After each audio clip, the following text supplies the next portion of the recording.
Smart state بنانے کی بات کر رہے ہیں, کیا کریں گے؟ یہ اب پہلے ہی ایک طرح سے جو گورنمنٹ چل رہی ہے وہ لگتا ہے جیسے ڈکٹیٹرشپ کے ذریعے ہی چل رہی ہے. اب اور مزید کیا کریں گے؟ مطلب کسی کو بھی اٹھا کے لے جائیں گے, کسی کو بھی گولی مار دیں گے, کسی کو بھی جیل میں ڈال دیں گے. کیا اسٹیٹ بنانے جا رہے ہیں یہ؟ یہ تو کہنے کو کہہ رہے ہیں کہ ہارڈ اسٹیٹ بنائے, اصل میں تو وہ آلریڈی ہارڈ اسٹیٹ بنی ہوئی ہے. ٹھیک ہے, یہ تو ایسی ٹرمینالوجی کہیں سے فینسی سی پکڑ کے لاتے ہیں, 5th جنریشن وار, ہارڈ اسٹیٹ, سافٹ اسٹیٹ. تو یہ تو ان ٹرمینالوجی میں ہی لاسٹ ہے نا, اپنی ہی ٹرمینالوجی. ان کو وہ گوگل کرتے ہیں, کوئی ان کو بتاتا ہے اسپیچ رائٹر کے سر یہ ہے کانسیپٹ, وہ کہتے ہیں واہ واہ واہ واہ کیا بات ہے, ٹھیک ہے میں اس کو ذرا انٹروڈیوس کراتا ہوں, وہ اچھا لگے گا شبد. اچھا وہ تو آلریڈی بنی ہوئی ہے. جو یہ اسلام آباد میں ہوا ہے, سوری اسلام آباد کہہ رہا ہوں, یہ جو کوئٹہ میں جی جو وہاں پہ ہوا ہے آج کا واقعہ ہے نا, یہ ایون یہ ہارڈ اسٹیٹ سے بھی 10 قدم آگے. ہارڈ اسٹیٹ بھی ایسا نہیں ہوتا. ہارڈ اسٹیٹ کے جو لیگل آفیشیل میننگز ہیں جو دنیا میں برتے جاتے ہیں, وہ تو ایک کوآرڈینیٹڈ اسٹیٹس ہوتی ہے جس میں تمام اداروں کا ایک دوسرے کے ساتھ ربط ہو, جیسا کہ مطلب پریزیڈنٹ ڈونلڈ ٹرمپ کوشش کر رہے ہیں اس وقت.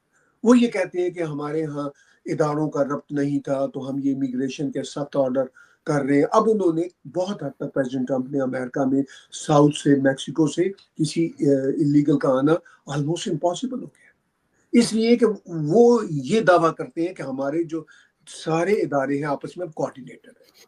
ٹھیک ہے, تو وہ تو ہوتی ہے دنیا کی پولیٹیکل سائنس میں ہارڈ اسٹیٹ کی ایکچوئل ڈیفینیشن. ان کے ہاں ہارڈ اسٹیٹ کی ڈیفینیشن یہ ہے کہ جو بندہ بھی ان کے خلاف بولے گولی سے مار دو, بس.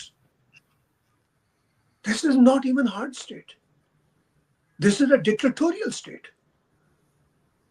تو وہ مطلب ہارڈ اسٹیٹ کی جس کی یہ بات کرتے ہیں, وہ آلریڈی پاکستان میں ان معنوں میں ہے کہ ان کے معنوں میں تو ہے, جو کہ اگر گولی مارنے سے ان کی ڈیفینیشن ہارڈ اسٹیٹ کی ہے تو وہ تو آلریڈی پاکستان میں ہمیشہ سے. اگر یہ کوئی جیو پالیٹکس کی ڈیفینیشن کے مطابق, اپنی ٹرو ڈیفینیشن کے مطابق ہارڈ اسٹیٹ دیتے ہیں, تو وہ بھی پاکستان میں تمام انٹیلیجنس کے جو ادارے ہیں وہ آپس میں جڑے ہوئے ہیں ایک دوسرے کے ساتھ. عوام پہ ظلم کرنے کا معاملہ ہو تو وہ سب ایک ساتھ جڑے ہوئے ہیں.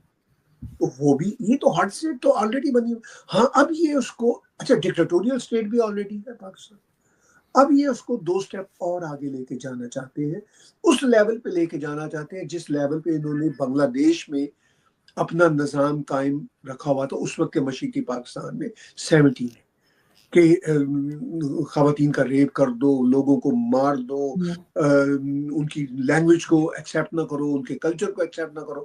الٹیمیٹلی بنگلہ دیش بن گیا مشرقی پاکستان. بلوچستان تو آلریڈی بلوچستان والے کہتے ہیں کہ بھئی آپ کا تو ہم کبھی حصہ ہی نہیں تھے لیگلی, آپ نے ہمارے اوپر قبضہ کیا ہوا تھا. اسی بات پہ وہ لڑ رہے تھے پہلے پہاڑوں پہ. اب وہ جو پہاڑوں پہ لڑائی ہو رہی تھی وہ اب گلیوں محلوں میں آ چکی ہے, اور وہ پہاڑوں سے اتر کے وہ سارے کے سارے جنگجو وہ اب گلیوں محلوں میں آ چکے ہیں. وہ کہہ رہے ہیں کہ یہ 2 ریاستوں کی لڑائی ہے, بلوچستان اور پاکستان. ٹھیک ہے, اور اسی حوالے سے خود عاصم منیر پارلیمنٹ کے اندر کہہ چکے ہیں کہ ہم اب اس قابل نہیں ہیں کہ اپنے نوجوانوں کو وہاں پہ مروا سکیں. یہ ہم نے سنا ہے. اور اسی حوالے سے مولانا فضل الرحمان نے 1 مہینہ پہلے کہہ دیا تھا کہ گورنمنٹ کی وہاں پہ کوئی ریٹ نہیں ہے. انہوں نے نہ صرف بلوچستان کی بلکہ اپنی کانسٹیچوئنسی KP کے یعنی خیبر پختونخوا کے بارے میں کہہ دیا تھا, وہاں پہ نہیں ہے کوئی سرکار کی ریٹ. تو جب یہ وہ حقائق ہیں جو میں نہیں بتا رہا, جو مولانا فضل الرحمان بتا رہے ہیں پاکستان کی پارلیمنٹ کے اندر بیٹھ کے, جو پاکستان کے اور لیڈر بھی بتا رہے ہیں, پولیٹیشین بھی بتا رہے ہیں, بلوچ لیڈر جو ان کی گود میں بیٹھے رہے ہیں وہ بھی یہی حقائق ان کو بتاتے ہیں. تو پھر یہ کس سے کنونس ہونا چاہیں گے؟ اگر یہ آپ کی اور میری بات کو اہمیت نہیں دیتے, ہمیں سننا نہیں چاہتے, ان کو تو سنیں جو ان کی سرکاروں کا حصہ رہے ہوئے, جو پارلیمنٹ میں بیٹھے ہوئے ہیں. سر وہ جو ریٹائرڈ فوجی جو بات کر رہے ہیں, ابھی آپ نے دیکھا ہوگا جنرل جہانگیر کرامت, ان کی بات سن لیں گے. انہوں نے بھی تو صاف صاف کہا کہ یہ غلط کر رہے ہیں, ان کی پالیسی ٹھیک نہیں ہے. اور ہمارے یہاں سے جب لوگ ملنے گئے تو انہوں نے کہہ دیا کہ یہ وہ فوج نہیں ہے جو آپ کے ٹائم پہ تھی. مطلب عجیب سا بیہیویئر نہیں لگا آپ کو؟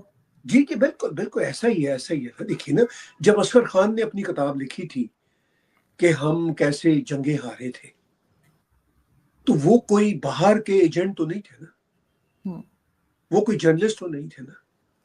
انہوں نے بتایا کہ ہم نے بھارت کے اوپر ساری جنگیں امپوز کی اور ہمارے، یہ تو اصغر خان کا انٹرویو موجود ہے نا. جنرل اکبر کی کتاب پڑھ لیں گے، جب اس نے لکھا تھا. یہ تو میں پرانے لوگوں کی بات کر رہا ہوں. جنرل جہانگیر کرامر ریٹائرڈ جو ہے، ایک ریزنیبل آدمی تھے، میں ان کو پرسنلی ایز اے جرنلسٹ جانتا تھا، امریکہ میں ہوتے ہیں. یہ باتیں کرتے تھے. ایون میں نے آپ کو پیچھے کہا کہ جنرل مشرف جن کی حرکتوں کی وجہ سے مجھے ان کے ساتھ شدید اختلاف تھا، وہ آج اچھے لگنے لگ پڑے ہیں. جسٹ امیجن، جنہوں نے اتنی ضلالتیں کی. سوری، میں معافی مانگتا ہوں، مجھے یہ نہیں کہنا چاہیے اچھے لگنے لگ پڑے ہیں. اس ذلیل آدمی نے اکبر بگٹی کو مارا تھا اور بھی بہت سارے گھٹیا کام کر. یعنی وہ اتنا گھٹیا آدمی ہونے کے باوجود آج کی لیڈرشپ کے مقابلے میں بھی ریزنیبل کوٹ ان کوٹ لگ رہا ہے. Just imagine. ٹھیک ہے، تو اب جہانگیر کرامت جو بیان بازی کر رہے ہیں اور جو باقی بھی ریٹائرڈ جرنیل کہہ رہے ہیں، ان کی باتیں سن لیں. مگر یہ طاقت کا نشہ ایسا ہے ان جرنیلوں کو، جب یہ پاور میں ہوتے ہیں تو ان کو کوئی ہوش نہیں ہوتا، اور جب یہ پاور سے باہر جاتے ہیں تو یہ معصوم بن جاتے ہیں.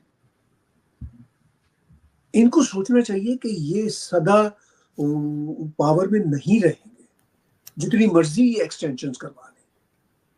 مشرف کا حال کیا ہوا تھا؟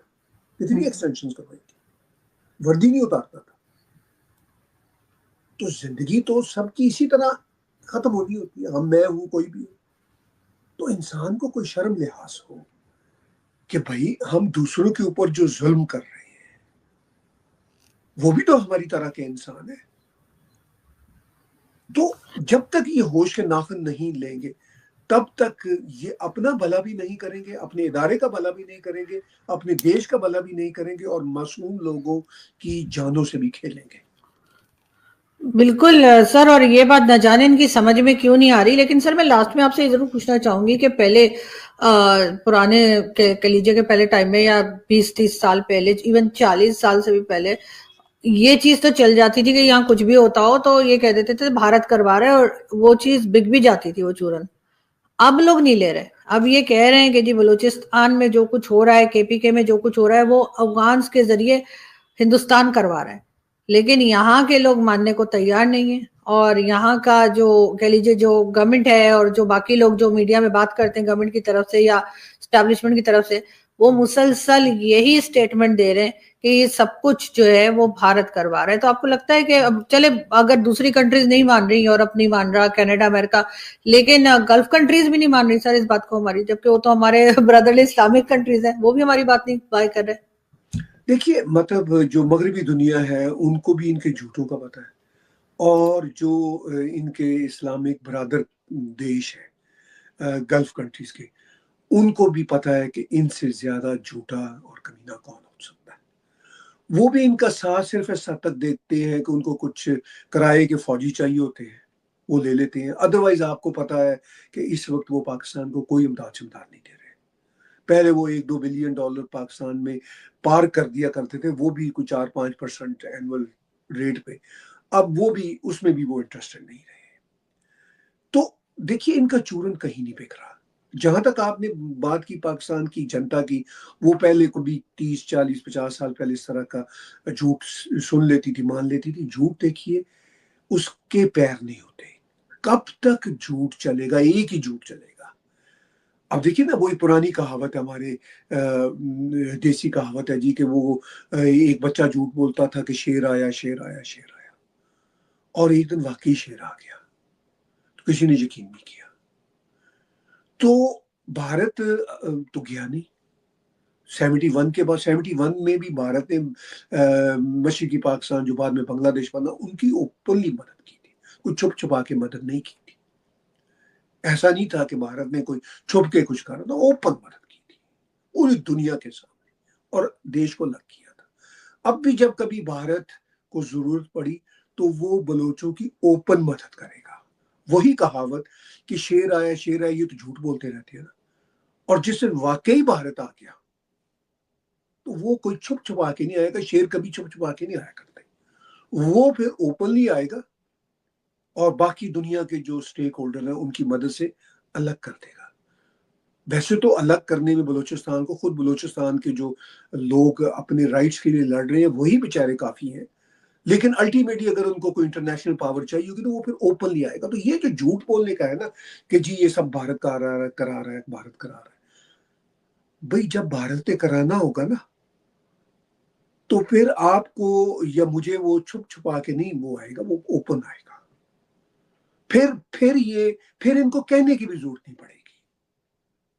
تو یہ سارے کے سارے بغیرت ہیں جو یہ فوج کے پپٹس بیٹھے ہوئے ہیں، چاہے خواجہ آصف ہو اور اس طرح کے جتنے یہ بے شرم لوگ ہیں. آنیسٹلی ان کو شرم نہیں آتی کہ یہ مطلب اس بلوچستان پہ قابض رہنا چاہتے ہیں، اس کے وسائل کو کھا رہے ہیں اور مزید کھانا چاہتے ہیں اور ان کے بچوں کو بھی کھا رہے ہیں.